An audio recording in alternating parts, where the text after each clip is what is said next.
luar biasa. Jadi saudara bebas beropini, saudara ya. Kita masih tentang seputar pemilu ya, saudara ya. Tetapi kita sambil memberikan pesan-pesan dan opini-opini, dan sebetulnya jangan, oh seharusnya begini, seharusnya begitu, tai semua, saudara. Bullshit ya. Seharusnya begini, seharusnya begitu. Mati aja lo.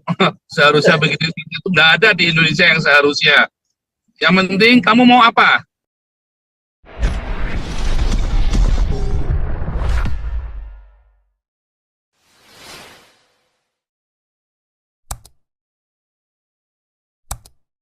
Teman-teman di Indonesia, salam saya bagi diaspora di seluruh dunia ya. Pasti tadi pastor sudah menyapa teman-teman diaspora di seluruh dunia, dan malam ini kita berjumpa lagi dalam suatu acara yang menggairahkan dan mencerdaskan. Opini bukan dugaan, apalagi fakta ya. Opini apalagi fakta itu sangat bagus. Kalau dugaan ya kalau boleh dikesampingkan lah. Nah, yang kedua adalah kita diajarkan untuk tidak melakukan kemudian menyerang pribadi seseorang, ya itu tidak boleh, itu logical fallacy namanya itu. Jadi lari dari topik atau materi yang sedang kita bahas. Jadi kita fokus kepada materinya. Pemikiran-pemikiran yang disampaikan oleh Pastor Poljan tadi kita catat dan patut direnungkan. Ya, setiap orang kan punya persepsi tentang bagaimana memilih pemimpinnya. Yang kalau kita belajar dari sejarah Israel, ya ingin mereka mempunyai raja, bagi Allah itu adalah penolakan bagi Allah sebagai raja mereka. Tetapi itu juga diladeni oleh Allah kepada mereka ya, Allah Abraham, Allah Ishak, Allah Yakub. Dengan konsekuensi Anda akan dikenai pajak yang tinggi, ini salah satu contohnya. Tentu ada yang lain lagi. Dan itu terbukti sepanjang zaman dan hingga hari ini dan sampai nanti sebelum kedatangan Tuhan Yesus yang kali kedua. Jadi konsekuensinya karena itu adalah penolakan kepada penguasa alam semesta itu, Allah kita, Allah Abraham, Allah Ishak, Allah Yakub. Nah, kembali ke Indonesia teman-teman ya. Sekarang kemarin itu kan platform kita adalah karena itu konstitusi ya, yang berhak mencalonkan presiden dan wakil presiden adalah partai yang memenuhi syarat minimum 20% ya suara ataupun jumlah anggota total dari jumlah total anggota di DPR sana. Itu yang berhak, atau gabungan partai. Jadi kalau suaranya tidak jumlahnya tidak sampai 20% dari total anggota DPR itu, maka mereka bergabung. Nah, ini sistem politik di Indonesia. Yang kedua adalah perekrutan calon pemimpin di Indonesia ini dilakukan dengan suatu mekanisme yang tidak jelas. Mekanisme suka-suka, ya, mekanisme, siapa yang populer, siapa yang disukai rakyat, ya. Nah, rakyat ini juga kan belum tentu cerdas-cerdas semua. Di sini yang sering terjadi manipulasi. Kalau istilah politik namanya Clintonisme.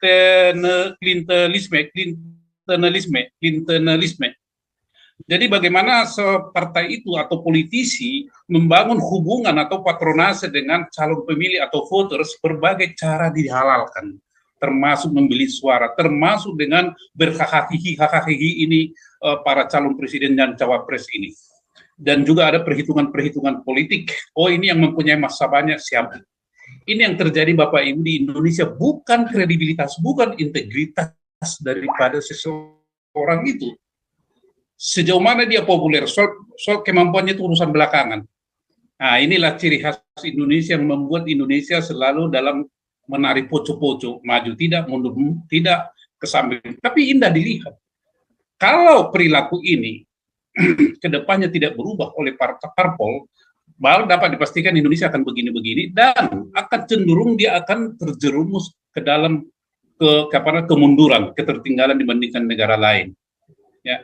Kita lihat misalnya dari segi pendapatan aja dengan Singapura itu jauh sekali tertinggal, 8 kali lipat itu Singapura, 8 kali pendapatan Indonesia kurang lebih. Ya, di atasnya itu Thailand kalau nggak salah, di atasnya itu Malaysia. Vietnam mau mengejar Indonesia masih 4.000 sekian. Nah, jadi ini menjadi pertimbangan kita. Nah, pertimbangan kedua Bapak Ibu memilih calon presiden dan cawapres ini yang disodorkan oleh partai, kita tidak punya pilihan lain. Pokoknya ini makanan, lu makan. Makan, pokoknya lu makan. Nggak ada pilihan. Kalau misalnya teman-teman bersuara, oh kenapa tidak Ahok, kenapa tidak ini? Ya suara itu sah-sah saja Bapak Ibu. Tetapi itu suara itu tidak artinya bagaikan, ya bagaikan melempar segelas air garam ke tengah laut. Atau bagaikan kita berteriak-teriak di padang gurun pasir yang tidak ada penghuninya. Capek. Dan tidak dengar oleh apa? Tidak dengar oleh partai. Karena orang-orang yang begini tidak disukai partai. Ukuran partai itu adalah dia populer di mata rakyat. Apakah programnya bagus tidak bagus dia nggak peduli itu. Tetapi alangkah baiknya kalau programnya bagus dan dia populer. Tetapi bagaimana mendapatkan orang yang begini di Indonesia? Susah. Walaupun dia populer, ya berkarakter atau ini berkarakter tidak bisa didikte oleh partai, itu tidak akan didorong saudara-saudara. Tidak akan didorong, tidak akan dipilih, dikesampingkan. Partai ini memilih orang presiden atau capres yang mereka bisa dikte, bisa atur. Jadi sebenarnya yang berkuasa di Indonesia ini siapa? Bukan presiden, bukan cawapres, tetapi ada ketua umum partai. Itu yang berkuasa, mereka adalah para halang di balik layar ini. Ya. Dan mereka ini adalah penguasa-penguasa di Indonesia ini sebenarnya adalah apa? Wayang. Maaf ini saya katakan ini, tapi begitu faktanya. Kecuali nanti ada perubahan drastis di dalam sistem ketatanegaraan Republik Indonesia, itu lain cerita ya. Jadi pengkaderan pendidikan politik itu yang merupakan tanggung jawab daripada partai politik dan itu ditegaskan di dalam undang-undang itu tidak berjalan sama sekali. Partai politik AB, mereka tidak peduli karena mereka mencari jalan pintas. Pokoknya ada seseorang yang terkenal, seseorang yang populer, itu calonkan. Punya masa, itu calonkan. Nah, bagaimana mereka itu supaya populer? Memanipulasi, Bapak Ibu. Jadi menawarkan secara yang instan, yang saya katakan tadi adalah patronase. Contoh patronase itu apa? Di sini akan terjadi transaksi. Kalau kamu memilih saya nanti, pertama, kamu akan saya kasih proyek. Kedua, apa kebutuhan kamu? Misalnya, kasih duit pada rakyat, kasih duit. Rakyat yang sudah jenuh dan tidak percaya akan, udahlah, saya juga miskin, pendidikan juga tidak ada, dia juga presiden terpilih, tidak terpilih si A, si B, si C, sama saja bagi kita ini, nggak ada artinya, udahlah terima aja lah duit. Nggak ada hopeless ini. Nah di sini yang kita sesalkan itu partai tidak melakukan pencerdasan politik kepada rakyat Indonesia. Tetapi dieksploitasi dan dibiarkan terus-menerus begitu. Nah, kita berharap nanti ke depan ini partai politik ini dikendalikan oleh suatu peraturan atau perangkat hukum supaya parpol ini juga jangan seperti MUI liar bertindak di sana di segala sektor suka-suka dia ya karena dia nggak bisa berkuasa kan karena dia berkuasa dan di mana-mana adalah teman dia dan di mana-mana mereka adalah kartel partai A, partai B, partai C kelihatannya rame di DPR sana tetapi kalau di luar sana berpelukan itu hahaha bagaimana kita tahu Bapak Ibu bisa aja Anies dengan Ganjar ini ribut kalau ditonton rakyat. Tapi gimana kita tahu mereka di luar sana yang tidak kita kelihatan itu berhahaha. Demikian juga Prabowo. Nah kemungkinan itu ada saja. Namun apakah begitu situasinya atau tidak begitu, tetap kita harus memutuskan dan menjatuhkan pilihan. Nah bagaimana caranya ini? Pastor Paul tadi sudah memberikan clue atau petunjuk yang jelas sebagai orang Kristen kita tentunya berdoa meminta ya petunjuk daripada Allah kita itu bagaimana siapa ini supaya ditunjuk yang berkenan kepada dia sebab firman mengatakan siapapun itu adalah pemimpin itu adalah disetujui atau direstui oleh Allah ya ini yang saya pahami tapi mungkin juga ada yang pemimpin yang disodorkan oleh iblis bisa saja begitu. Nah Bapak Ibu dalam konteks Indonesia ini saya selalu berpatokan kepada bagaimana kita memilih calon presiden dan cawapres. Saya selalu berpatokan kepada sejauh mana mereka itu memberikan perhatian untuk memperjuangkan kepentingan nasional. Khususnya Indonesia, sejauh mana mereka berkomitmen untuk menjaga kebinekaan di Indonesia. Ya, sejauh mana? Ini kan belum kita lihat ini ya, nanti kalau kampanye. Tetapi dari track record-nya kan sudah kelihatan Bapak Ibu. Sudah kelihatan. saya tidak mendahului, saya punya penilaian tersendiri terhadap Prabowo terlepas daripada masa lalunya. Beliau ini nasionalismenya bagus, punya komitmen terhadap kebinekaan, ya, punya komitmen terhadap kepentingan nasional, walaupun disinyalir dia itu membeli pesawat tempur dari mana itu bekas. Walaupun dia disinyalir, dan itu memang kelihatan bahwa food estate gagal. Ya gagal lah. Siapa? Kenapa Pak Prabowo disuruh Pak Jokowi menangani food estate? Ya Pak Jokowi dong yang salah. Masa orang yang pegang senjata disuruh bertani? Kan begitu. Kenapa bukan ahli pertanian disuruh seperti misalnya zamannya HS Dillon itu, yang orang India? Suruh dong pakar ini pertanian. Kenapa disuruh Pak Prabowo yang jago tembak disuruh apa? Bertani. Ya, salahnya Pak Jokowi, jangan salahkan Pak Prabowo. Ya Pak Prabowo sebagai anak buah ya dari aspek militer. Jokowi kan adalah panglima tertinggi, dia harus tunduk dong. Siap komandan, dia nggak boleh tolak. Siap komandan, sama dengan Luhut, walaupun Pak Luhut itu adalah jenderal purnawirawan ya. Kalau diperintah Jokowi siap, karena panglima tertinggi itu adalah Jokowi. Jadi tidak pada tempatnya menyalahkan seluruhnya kegagalan food estate, kalaupun itu dinilai gagal oleh beberapa kalangan. Karena bukan bidang dia, Jokowi dong yang salah. Nah kembali lagi Bapak Ibu, sekarang kita apa itu supaya paham dulu. Apa itu kepentingan nasional Indonesia? Ini penting. Nah kepentingan nasional itu atau national interest adalah tujuan-tujuan yang ingin dicapai sehubungan dengan kebutuhan bangsa dan negara. Jadi keinginan-keinginan ya national interest, kepentingan nasional atau national interest adalah tujuan-tujuan yang ingin dicapai sehubungan dengan kebutuhan bangsa, negara, sehubungan dengan hal yang dicita-citakan. Nah, sekarang kebutuhan bangsa dan negara Indonesia ini apa? Apa kebutuhannya? Keamanan. Pasti kan? Rakyatnya sejahtera. Apalagi cerdas. Tidak ada gangguan, ya keamanannya tertib. Itu situasi atau keinginan yang ingin dicapai oleh bangsa Indonesia. Kemudian apa cita-citanya? Cita-cita itu adalah seperti cita-cita yang disampaikan oleh para founding fathers. Negara Indonesia yang merdeka, bersatu, berdaulat, adil dan makmur. Inilah nasional interest, inilah kepentingan nasional. Nah kalau memang para capres dan cawapres ini arahnya ke sana, yang bisa kita baca nanti pertama dari statement mereka kalau kampanye, yang kedua yang paling penting adalah kita lihat track record-nya. Itu track record itu tidak bisa dibohongi, itu adalah buah. Walaupun dia berteori begini bagono jago ngomong, tapi track record-nya atau buahnya busuk, itu omong kosong semua, itu nonsen.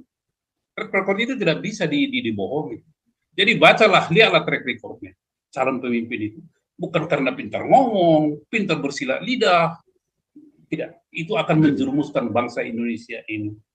Nah, kemudian apa lagi itu? Keinginan ataupun cita-cita daripada bangsa Indonesia adalah menjadi negara yang sejahtera, welfare state.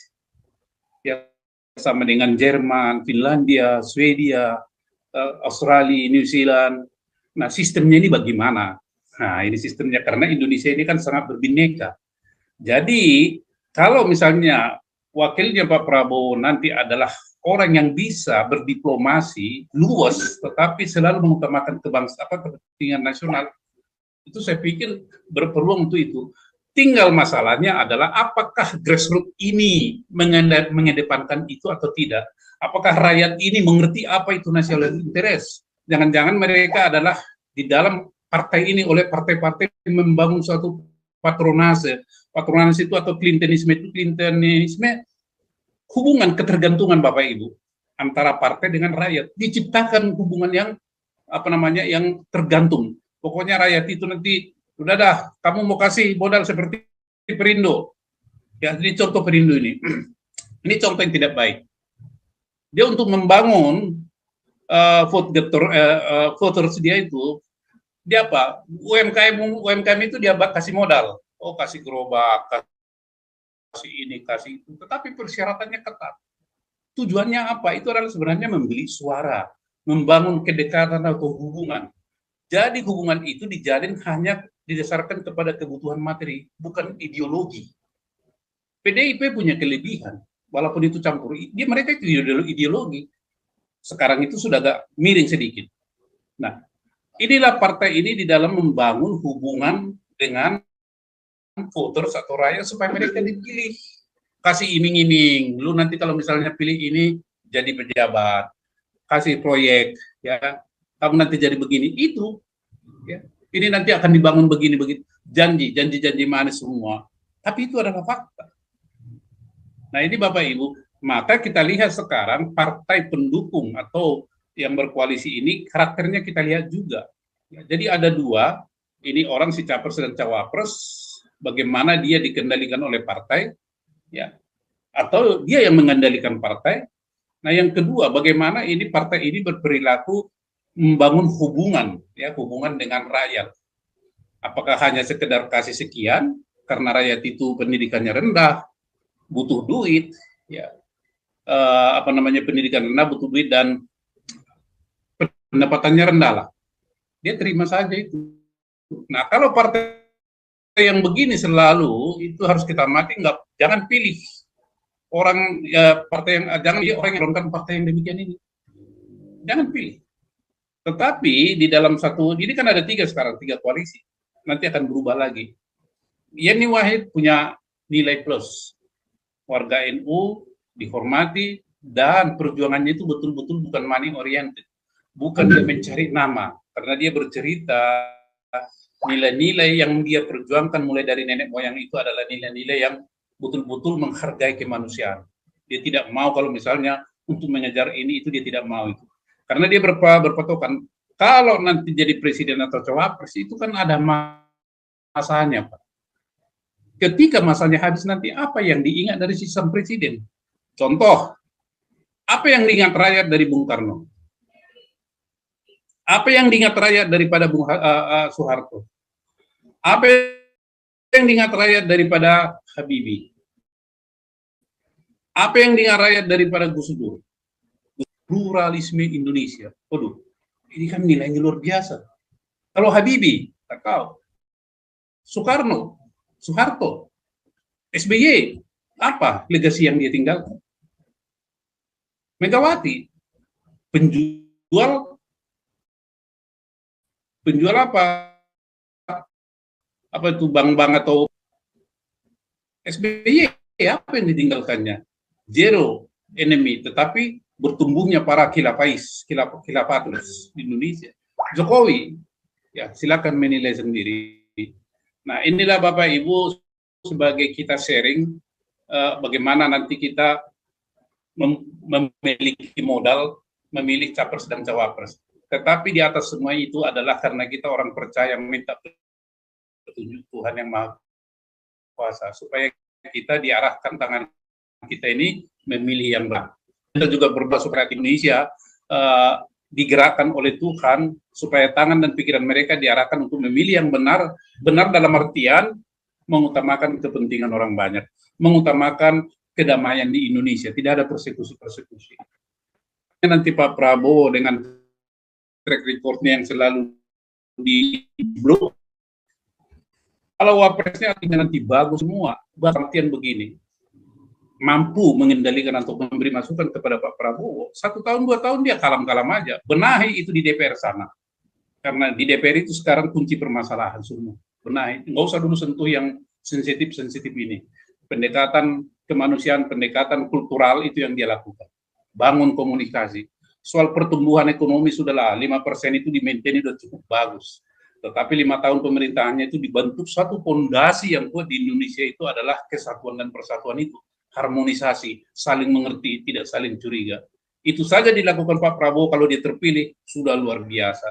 Dan dia sudah memberikan suatu fondasi atau menyediakan karpet merah bagi generasi berikutnya, generasi muda, generasi Z dan generasi Y.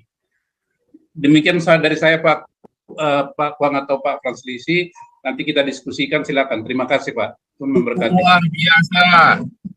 Luar biasa. Jadi saudara bebas beropini saudara ya. Kita masih tentang seputar pemilu ya saudara ya.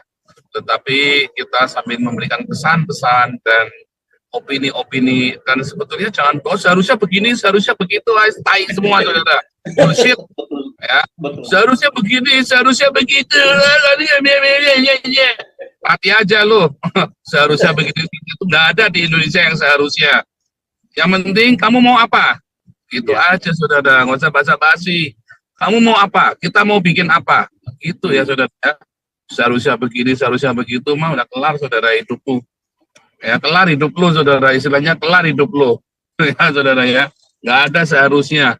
Yang benar adalah kita mau bikin begini, kita bertindak saudara ya. Dan ini adalah sebuah wadah opini ya bagi kita semua. Channel ini untuk Anda bisa tumpahkan unek-unekmu semuanya saudara ya. Gak masalah saudara ya, jangan ngomong gak ada yang dengar, banyak yang dengar saudara ya. Dan mungkin sekarang ini gaung kita nggak akan terlalu terdengar karena hidup-hidup pemilu, mereka sibuk semua. Ya, hanya memang saya dalam beberapa hari merasakan adanya kejanggalan-kejanggalan ya saudara. Cuma biar saja nanti kapan nanti saya akan cek ya, ada kejanggalan-kejanggalan dalam komunitas kita. Saya biarkan saja. Yang penting Anda setiap beropini hati-hati ya. Jangan Anda menyerang pribadi ya. Anda ya, kecuali Anda yang sudah kebal hukum seperti saya, silakan. Tapi kalau Anda yang tidak kebal hukum, jangan saudara ya. Dan kemudian perlu Anda garis bawahi ya, bahwa saat ini kita mau supaya apa yang menjadi pilihanmu? Apa ini merupakan satu wadah pendidikan ya. Berapapun yang nonton, mungkin cuma 10.000, mungkin 20.000, mungkin 100.000, berapapun yang nonton channel ini, biar opini-opini Anda ini didengar dan bisa mempengaruhi satu sama lain. Ya, saudara ya. Jadi jangan menganggap remeh channel ini, ya kelihatannya sepele, tapi begitu yang kena ini adalah orang-orang tokoh-tokoh yang bisa mempengaruhi massa atau Pareto. Wah, ini luar biasa sekali ampunya saudara ya. Anda hanya perlu Pareto saja, Anda hanya perlu Pareto. Begitu Anda masuk ke dalam Pareto itu kelar sudah saudara ya. Begitu kita masuk dalam Pareto selesai ya, kita akan terus kembali bangun. Oke, silakan siapa yang mau pertama kali